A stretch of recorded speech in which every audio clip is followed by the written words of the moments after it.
يا من غفر لآدم خطيئته ورفع إدريس مكانا عليا برحمته، يا من نجى نوحا من الغرق، يا من أهلك عادا الأولى وثمود فما أبقى، وقوم نوح من قبل إنهم كانوا هم أظلم وأطغى، والمؤتفكة أهوى، يا من دمر على قوم لوط ودمدم على قوم شعيب، يا من اتخذ إبراهيم خليلا،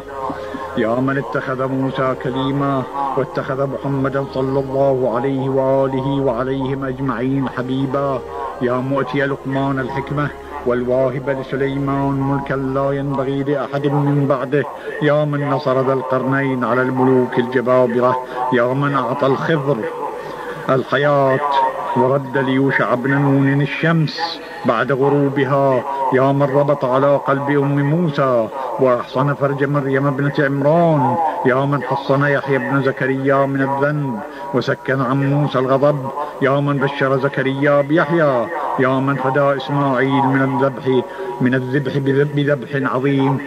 من الذبح بذبح عظيم، يا من قبل قربان هابيل وجعل اللعنة على قابيل، يا هازم الأحزاب لمحمد صلى الله عليه وآله، صل على محمد وآل محمد وعلى جميع المرسلين وملائكتك المقربين وأهل طاعتك أجمعين، وأسألك بكل مسألة سألك بها أحد ممن رضيت عنه فختمت له على الإجابة، يا الله يا الله يا الله، يا رحمن يا رحمن يا رحمن، يا رحيم يا رحيم يا رحيم، يا ذا الجلال والإكرام يا ذا الجلال والإكرام يا ذا الجلال والإكرام،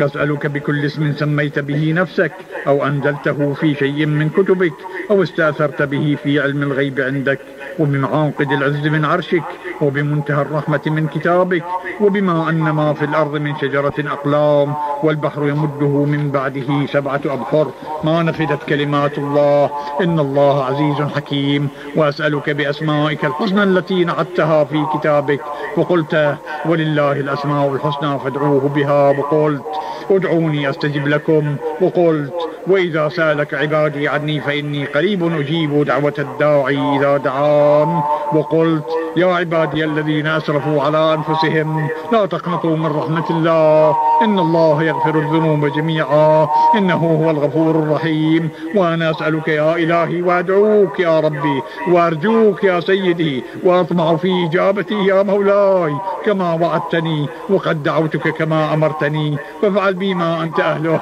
ولا تفعل بي ما أنا أهله، إنك أهل التقوى وأهل المغفرة، والحمد لله رب العالمين، وصلى الله على محمد وآله أجمعين.